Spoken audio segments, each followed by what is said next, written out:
Welcome to a new daily top Askreddit video. Today's topic: what does your crazy neighbor do to be labeled the crazy neighbor? Had severe anger issues and yelled at anything or anyone he didn't like on the street. A few years ago he had a road rage incident, and when he started banging on the other car's windows, the occupants got out and beat him badly. During this he had a heart attack and now barely has enough mobility to walk to the mailbox and back. Also, he doesn't yell anymore. If you are not ready for face punches, you are not ready to punch faces. Everybody __ has __ of the plan until they get punched in the __ fav __ move. Mike Tyson. Edit, fuck thoft. Sounds like the problem fixed itself. Life finds a way. High blood pressure can kill you. People with anger issues really need to go to anger management because their rage will kill them, and possibly others. My sister's neighbor reported my sister to the police because her kids were playing in my sister's garden. Not for the usual reasons, too much noise etc. Nope, because a volcano in Italy had erupted and the radiation would hurt them. My sister lives in the UK. Mayo, I would have loved to see the police's face when they heard the reason. I would have loved to see the police's face. Likely the for fuck's sake not another one of these look. He jumped in front of my car while I was driving down the road to yell at me for going through his trash at night. Told him it was probably raccoons. He refuses to believe it to this day. How do we know you aren't a raccoon? A quick look at your name tells me you got it from the trash. How do you explain that HMMMMMMM? He ain't one of ours, I can tell you that. This is my favorite one. Instead of moving his trash or getting locking lids, he stalks your car at night to throw his body in front of it to protest your suspected raccoon-like activities. All the while, the trash pandas are in the background, having a fucking field day with his trash. She has a penchant for going around sticking nails in people's tires at night.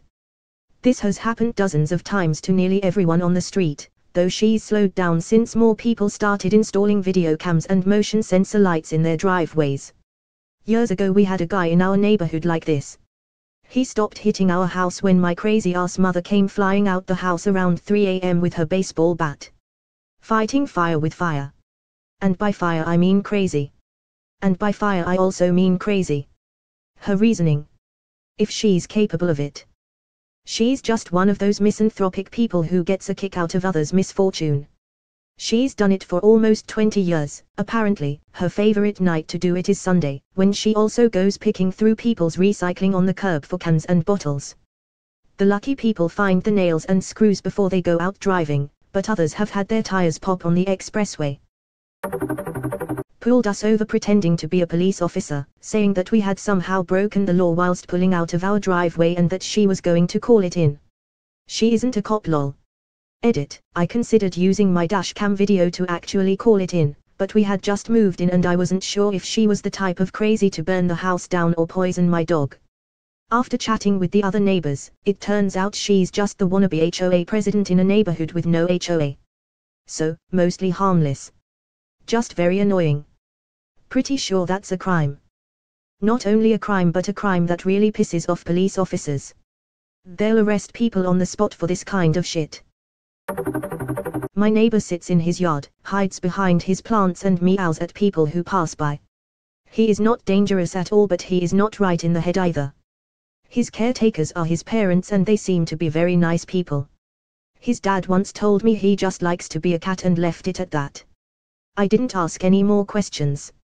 I would also like to be a cat, so I see no issue with this. It's all fun and games until he poops in the sandbox. Everybody wants to be a cat. 'Cause a cat's the only cat who knows where it's at. Took my parents to court because he lost in our HOA chairman election. Some people just have too much free time. Edit, he actually demanded we pay his legal fees after he lost in court. Twice. I'm the HOA president. I get elected over and over again because I just focus on things like making sure the buildings are safe and maintained, and that the grounds are reasonably cared for, or the pool is working. I had some guy come in and was all gung-ho about fixing all the things that were wrong. So I said, here, take the job, I don't have a lot of free time anyway. So he takes his year term and basically runs it like the stereotype. Everyone is annoyed. I'm still in the board, so I stop the things I can, but we have a couple other obnoxious busybodies on the board. So I orchestrate a coup. I basically make sure the busybodies on his side don't get re-elected to the board, and then get myself voted back in. He sued me. I think his attorney thought I would just back down. I keep an attorney on retainer because of various reasons. My attorney got the whole thing thrown out in such a way I could sue to costs, so I did. I then went back to running things the way I always did, except I fined him for every little thing I could for like a year. That was super petty, but he sued me. This is similar to my parents' situation, except my parents were not running against him. They were just voters who voted for his opponent. She did a way better job maintaining the community, and my neighbor tried to sue for voter fraud. Keep doing what you're doing, everyone appreciates it. The old lady who lived below me left me multiple cryptic letters blaming me for the birds chirping too loudly in the mornings. Not pet birds. The sparrows and shit outside. This went on for months. Edit, I'm flattered by the upvotes and awards. Thank you.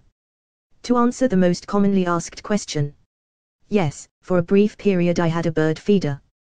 I took it down after a few months after multiple cryptic letters. Eventually management got involved and took her side even though bird feeders were explicitly allowed per the lease.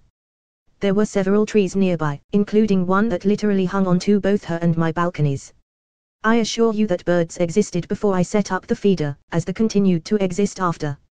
My sister and Bill took over the lease 4 years ago, and they still get the occasional note from Bird Lady. Apartment management has even inspected their unit to verify there's no bird feeder or any other bird luring devices. Edit 2, I found one of the notes. Again, your bird dodo is on my railings, bird seeds on my porch and chairs, and your birds are ruining my night rest, wee hours of the morning, birds in your feeder chirping. Bird feeder was gone at this point. I used to work nights at a hotel and those were always my favorite calls to get. Yes, hello. The crickets outside are really loud and we can't sleep. Oh, I'm so sorry to hear that. I'll just go have a word with them and see what we can do. This happened disturbingly often. I'm still not sure what they actually expected me to do about this at 1 a.m. Yell louder than the crickets so they think twice about calling back. Hey crickets. Y'all need to shut the fuck up like right now. People are getting upset about the noise and calling to complain about IT. And you are sure that you aren't a Disney princess.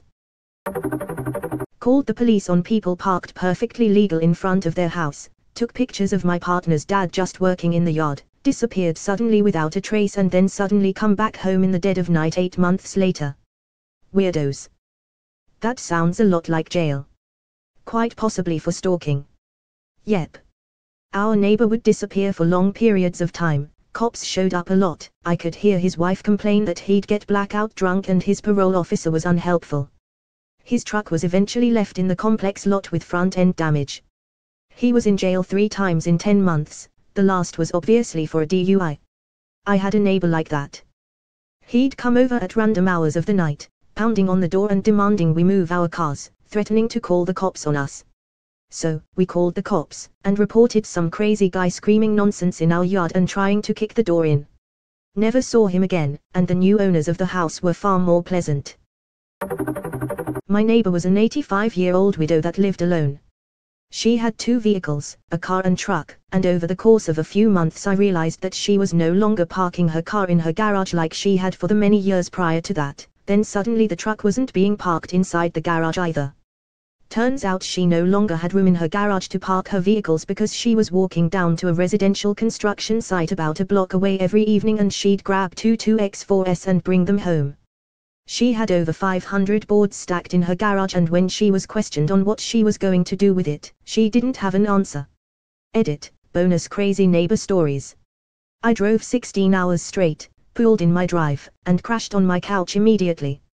Must have left the garage door open because I woke up to the neighbor lady shaking me to see if they missed my newspaper delivery that morning also.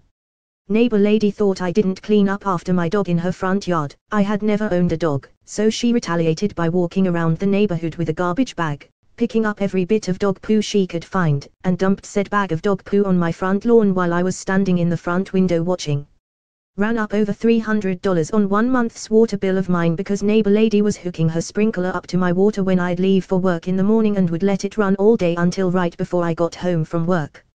She would put up an ugly orange snow fence between our yards in the fall to keep my leaves out of her yard.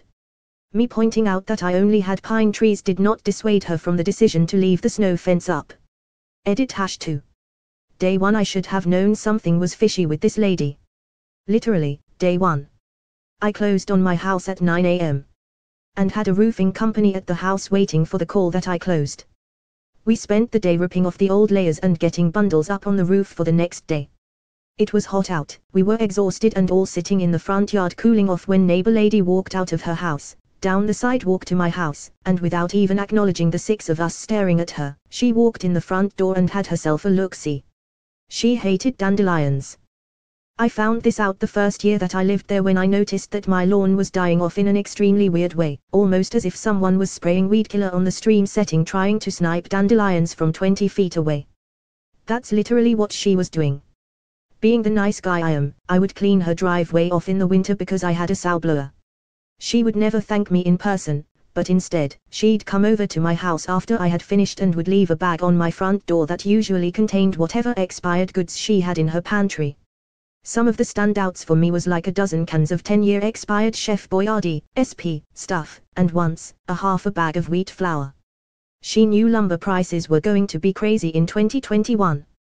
Granny playing the long game. Smart. Probably has $20,000 worth of lumber now. LMAO. I sell lumber for a living. 502x4x8 would be about $6,000. About a year and a half ago it would have been about $1,500. Crazy.